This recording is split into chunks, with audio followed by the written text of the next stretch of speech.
Assalamualaikum warahmatullahi wabarakatuh. Kembali lagi dengan saya Intan Nuraini Abdul dari Fakultas Ekonomi dan Bisnis, Program Studi Akuntansi. Baik teman-teman, kali ini saya akan membahas materi tentang inisiatif Bank Indonesia untuk mendorong pertumbuhan perbankan syariah di Indonesia. Baik teman-teman, masuk pada pembahasan pertama, yaitu definisi perbankan syariah, di mana perbankan syariah adalah sistem perbankan yang menjalankan kegiatan usaha berdasarkan prinsip-prinsip syariah, hukum Islam, khususnya yang menghindari riba atau bunga, gharar atau ketidakjelasan, dan maisir atau spekulasi. Dalam perbankan syariah, transaksi dilakukan dengan prinsip keadilan bagi hasil akad yang jelas dan aktivitas yang halal. Ciri utama perbankan syariah: 1. Tanpa bunga diganti dengan bagi hasil, jual beli atau sewa. Menggunakan akad yang sesuai syariah atau mudharabah, musyarakah, murabahah, ijarah dan lain-lain. Menghindari aktivitas haram seperti pembiayaan bisnis, minuman keras, judi atau riba. Mengutamakan keadilan dan kemitraan antara bank dan nasabah. Tujuan perbankan syariah: mendukung kegiatan ekonomi yang halal, mewujudkan keadilan dan keseimbangan dalam transaksi, meningkatkan kesejahteraan masyarakat melalui pembiayaan yang beretika. Baik teman-teman, masuk pada pembahasan kedua, yaitu regulasi Bank Indonesia. Di mana regulasi Bank Indonesia adalah aturan dan kebijakan yang dibuat oleh Bank Indonesia untuk menjaga stabilitas moneter, sistem keuangan, dan sistem pembayaran di Indonesia. Fokus utamanya yaitu mengendalikan inflasi dan uang beredar, mengatur perbankan agar tetap sehat dan aman, mengatur transaksi pembiayaan termasuk digital, mendukung keuangan dan perbankan syariah. Baik teman-teman, masuk pada pembahasan ketiga, yaitu inisiatif pemasaran. Inisiatif pemasaran adalah serangkaian tindakan, program, dan strategi yang dirancang oleh perusahaan untuk memperkenalkan produk atau jasa kepada masyarakat, meningkatkan minat dan kesadaran pelanggan, memperkuat cinta merek, serta mendorong peningkatan penjualan. Inisiatif ini dilakukan secara terencana dan berkeseimbangan agar perusahaan dapat bersaing, memenuhi kebutuhan konsumen, dan memperluas pangsa pasar. Inisiatif pemasaran biasanya melibatkan pemahaman terhadap perilaku konsumen, analisis pasar, serta pemanfaatan berbagai saluran promosi dan komunikasi agar pesan yang disampaikan tepat sasaran. Tujuan utamanya adalah membangun hubungan jangka panjang dengan pelanggan, bukan hanya melakukan penjualan sesaat.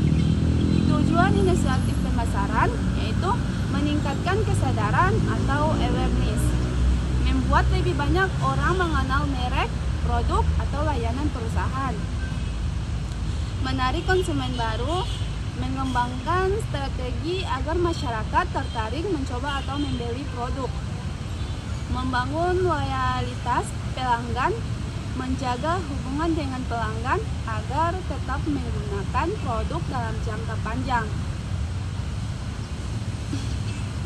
meningkatkan penjualan dan pendapatan. Segala inisiatif pada akhirnya diarahkan untuk menaikkan performa bisnis, meningkatkan citra dan reputasi merek, menjadikan perusahaan lebih dipercaya oleh masyarakat dan unggul dari pesaing.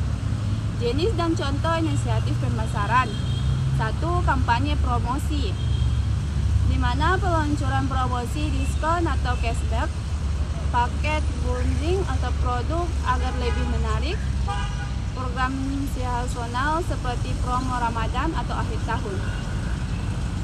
Nah, baik teman-teman, masuk pada pembahasan keempat, yaitu peningkatan infrastruktur, di mana peningkatan infrastruktur adalah upaya untuk membangun, memperbaiki, memperluas, dan memodernisasi berbagai sarana dan prasarana fisik maupun digital yang diperlukan untuk mendukung kegiatan ekonomi, sosial, dan layanan publik. Infrastruktur mencakup fasilitas seperti transportasi, energi, telekomunikasi, teknologi informasi, air bersih, pendidikan, hingga layanan kesehatan. Tujuan dari peningkatan infrastruktur adalah menciptakan sistem yang lebih efisien, aman, modern, dan mampu memenuhi kebutuhan masyarakat serta mendukung pertumbuhan ekonomi dalam jangka panjang. Tujuan peningkatan infrastruktur yaitu meningkatkan konektivitas dan mobilitas, mempermudah penggerakan orang, barang, dan informasi melalui jalan raya, transformasi transportasi umum, jaringan internet, dan logistik, mendorong pertumbuhan ekonomi. Infrastruktur yang baik memperlancar kegiatan bisnis, investasi, dan produktivitas, meningkatkan kualitas hidup masyarakat, akses yang lebih mudah terhadap air bersih, listrik, pendidikan, kesehatan, dan teknologi, meningkatkan daya saing daerah atau negara. Infrastruktur yang maju menarik investor, industri, dan mendorong inovasi, mendukung pembangunan jangka panjang yang berkelanjutan. Infrastruktur modern dapat mengurangi biaya perawatan, meningkatkan efisiensi energi, dan mendukung pembangunan hijau. Ya, baik teman-teman, masuk pada pembahasan kelima, yaitu kolaborasi dengan lembaga keuangan.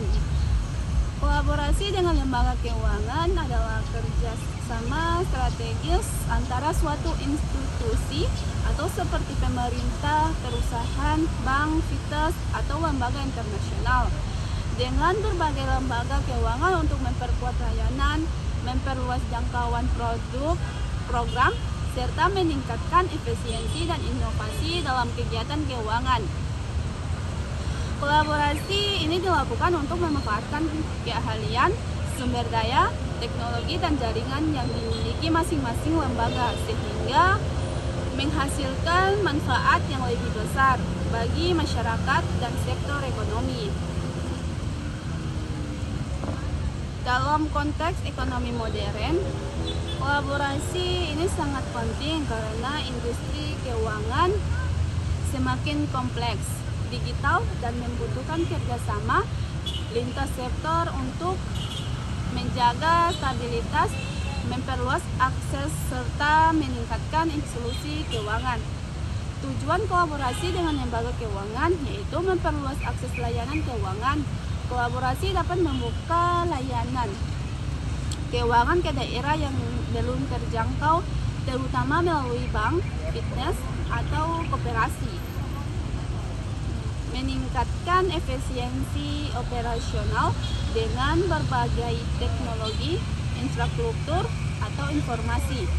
Lembaga keuangan dapat bekerja lebih cepat dan hemat biaya, mendorong inovasi produk dan layanan. Kolaborasi memfasilitasi lahirnya produk baru seperti pembayaran digital, pembiayaan syariah, kartu debit atau kredit baru, hingga layanan fitness. Menguatkan stabilitas sistem keuangan, kerjasama dengan bank, OJK, BI, atau lembaga internasional membantu menciptakan sistem keuangan yang aman dan terkoordinasi. Meningkatkan literasi dan inklusi keuangan. Kolaborasi memungkinkan program edukasi, sosialisasi, dan pelatihan yang lebih luas. Baik Baik teman-teman, masuk pada pembahasan ke-6, yaitu pendidikan dan pelatihan. Di mana pendidikan dan pelatihan adalah proses terencana untuk meningkatkan pengetahuan, keterampilan, dan kompetensi seseorang atau kelompok dalam suatu bidang tertentu. Pendidikan memberikan dasar pemahaman teoritis, sedangkan pelatihan berfokus pada peningkatan kemampuan praktis yang dapat langsung diterapkan dalam pekerjaan atau aktivitas sehari-hari. Keduanya saling melengkapi untuk menghasilkan sumber daya manusia yang lebih berkualitas, operasional, dan mampu beradaptasi dengan perkembangan zaman. Dalam banyak sektor, termasuk perbankan, pemerintahan, bisnis, dan pendidikan. Pendidikan dan pelatihan menjadi komponen penting untuk menghadapi perubahan teknologi, regulasi, kebutuhan, industri, dan persaingan global. Tujuan pendidikan dan pelatihan meningkatkan kompetensi, membantu individu menguasai pengetahuan baru dan keterampilan teknis sesuai kebutuhan pekerjaan, mendukung perkembangan karir, memberikan peluang kenaikan jabatan, sertifikasi keahlian, dan peningkatan profesionalisme, meningkatkan produktivitas dan efisiensi SDM yang terlatih bekerja lebih cepat, tepat, dan mampu menyelesaikan masalah secara efektif, mengikuti perkembangan teknologi agar tenaga kerja dan dapat memanfaatkan sistem digital, aplikasi, atau teknologi baru dalam pekerjaannya, menciptakan sumber daya manusia berkualitas. SDM yang kompeten akan meningkatkan kualitas pelayanan dan kinerja organisasi secara keseluruhan. Baik teman-teman, masuk pada pembahasan ke-7, yaitu dukungan untuk UMKM. Dukungan untuk UMKM adalah berbagai bentuk bantuan, fasilitas, kebijakan, dan program yang diberikan oleh pemerintah, lembaga keuangan, organisasi bisnis, maupun pihak swasta untuk membantu usaha mikro, kecil, dan menengah agar dapat berkembang, meningkatkan produktivitas, serta mampu bersaing di pasar.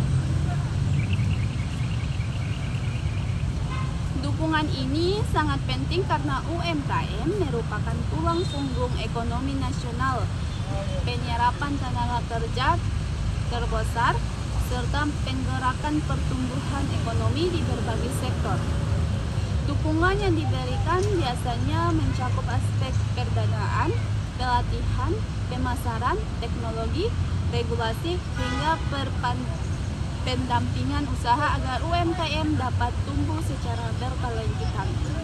Tujuan dukungan untuk UMKM meningkatkan akses pembiayaan agar pelaku UMKM mudah mendapatkan modal dengan bunga ringan atau skema syariah, mengembangkan kemampuan usaha melalui pendidikan, pelatihan, dan pendampingan secara menyeluruh, memperluas jangkauan pasar, membantu UMKM masuk ke pasar lokal, nasional, hingga internasional, meningkatkan daya saing, membuat produk UMKM lebih berkualitas, inovatif, dan memenuhi standar, mendorong pertumbuhan ekonomi.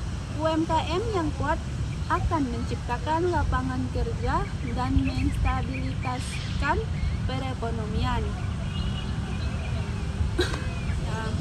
Baik teman-teman, masuk pada pembahasan ke-8, yaitu tantangan pertumbuhan, di mana tantangan pertumbuhan adalah berbagai hambatan, risiko, dan faktor penghambat yang dapat mengurangi kecepatan, kualitas, atau berkelanjutan perkembangan suatu sektor, baik itu pertumbuhan ekonomi, pertumbuhan bisnis, industri, maupun pertumbuhan perbankan.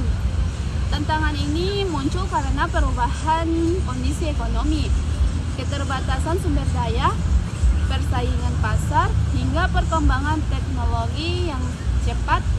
Tantangan pertumbuhan harus diidentifikasi dan dikelola dengan baik agar proses pengembangan dapat bekerja stabil dan berkelanjutan. Jenis-jenis tantangan pertumbuhan. 1. Tantangan ekonomi. Inflasi tinggi yang meningkatkan daya beli masyarakat. Ketidakstabilan nilai tukar yang mempengaruhi biaya produksi dan investasi. Pertumbuhan ekonomi yang melambat sehingga pemerintahan pasar menurun.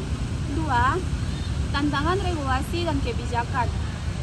Peraturan baru yang membutuhkan adaptasi cepat. Proses perizinan yang lambat atau rumit. Kurangnya harmonisasi antar lembaga pengatur. 3. Tantangan teknologi. Perkembangan teknologi yang sangat cepat sehingga membutuhkan investasi besar. Kurangnya kemampuan SDM dalam mengoperasikan teknologi baru. Ancaman keamanan siber yang semakin meningkat. 4. Tantangan persaingan pasar. Munculnya kompetitor baru termasuk dari luar negeri. Persaingan harus yang ketat sehingga margin usaha menurun. Perubahan selera konsumen yang cepat.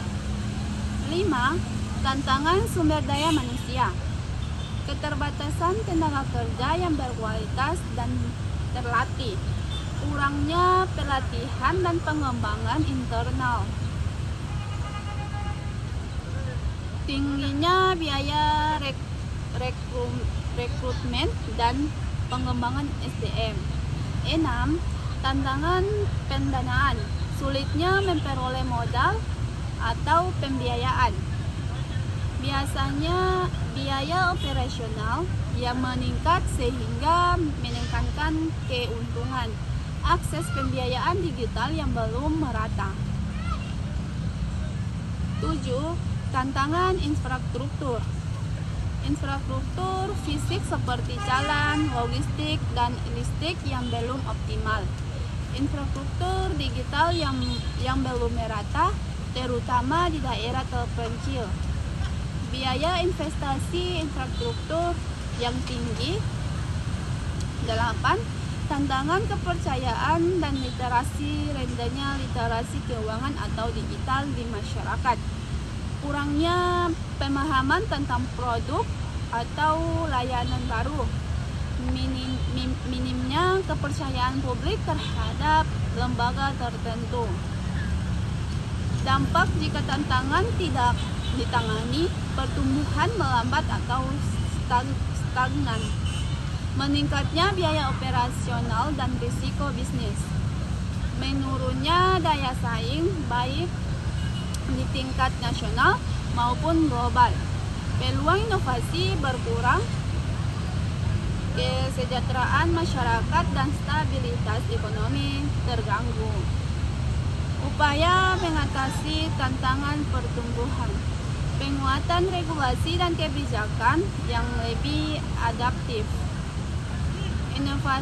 Investasi pada teknologi dan pelatihan SDM. Peningkatan infrastruktur fisik dan digital. Penguatan kolaborasi antara lembaga dan sektor swasta.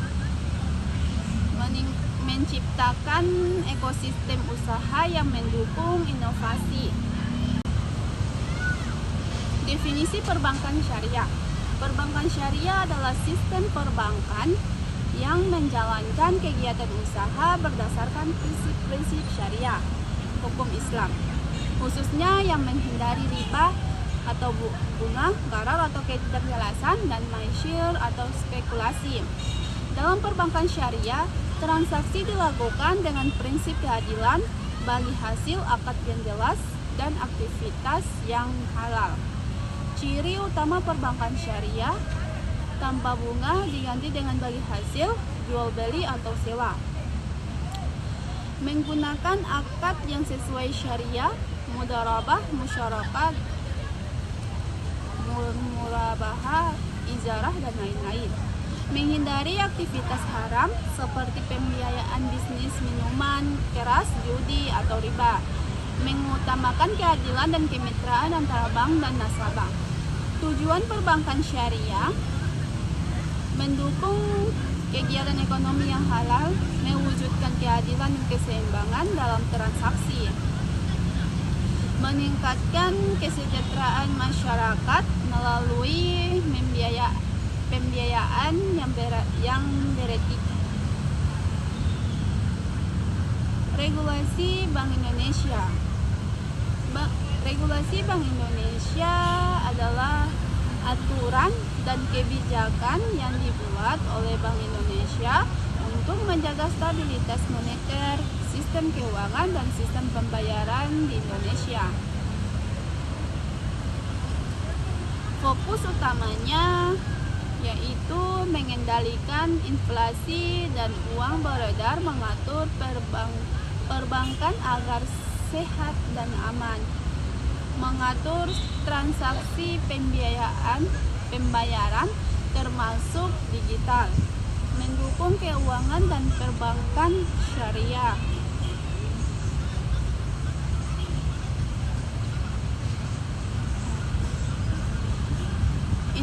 Inisiatif pembesaran.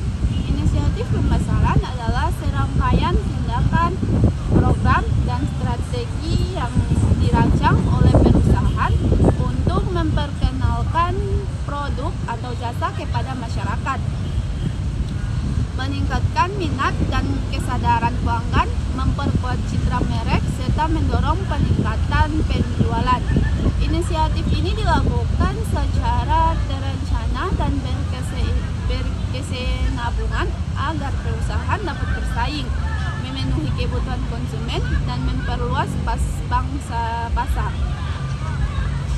Inisiatif pemasaran biasanya melibatkan pemahaman terhadap perilaku konsumen, analisis pasar, serta pemanfaatan berbagai saluran promosi dan komunikasi agar pesan yang disampaikan tepat sasaran.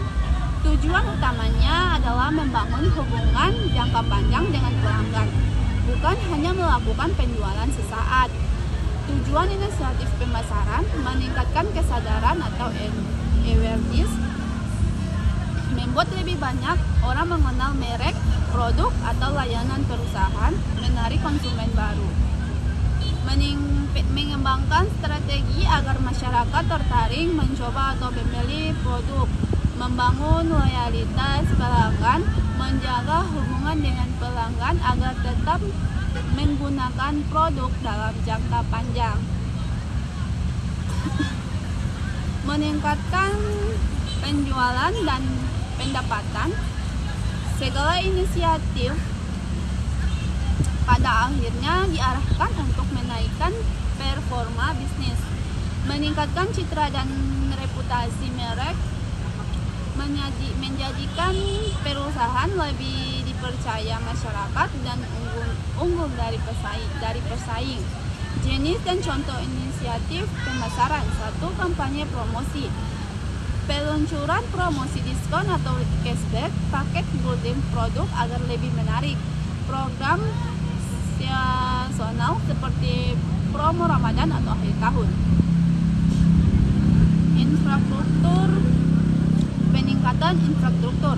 Peningkatan infrastruktur adalah upaya untuk membangun, memperbaiki, memperluas, dan memodernasi berbagai sarana dan prasarana fisik maupun digital yang diperlukan untuk mendukung kegiatan ekonomi, sosial, dan layanan publik. Infrastruktur mencakup fasilitas seperti transformasi energi, telekomunikasi, teknologi informasi, air bersih, pendidikan, hingga layanan kesehatan. Tujuan dari peningkatan infrastruktur adalah menciptakan sistem yang lebih efisiensi, aman, modern, dan maupun memenuhi kebutuhan masyarakat serta mendukung pertumbuhan ekonomi dalam jangka panjang. Tujuan peningkatan infrastruktur meningkatkan konektivitas dan mobilitas, mempermudah pergerakan orang, barang, dan informasi melalui jalan raya, transportasi umum, jaringan internet, dan logistik. Mendorong pertumbuhan ekonomi, infrastruktur yang baik, memperlancar kegiatan bisnis, investasi, dan produktivitas, meningkatkan kualitas hidup masyarakat, akses yang lebih mudah terhadap air bersih, listrik, pendidikan, kesehatan, dan teknologi, meningkatkan daya saing daerah atau negara. Infrastruktur yang maju menarik investor, industri, dan mendorong inovasi, mendukung pembangunan jangka panjang yang berkelanjutan. Infrastruktur modern dapat mengurangi biaya perawatan, meningkatkan efisiensi energi, dan mendukung pembangunan hijau. Baik teman-teman, itu saja yang dapat saya bahaskan. Semoga teman-teman dapat pahami apa yang saya bahaskan tadi. Kurangnya lebihnya saya mohon maaf. Wabillahi taufiq wal hidayah. Wassalamualaikum warahmatullahi wabarakatuh.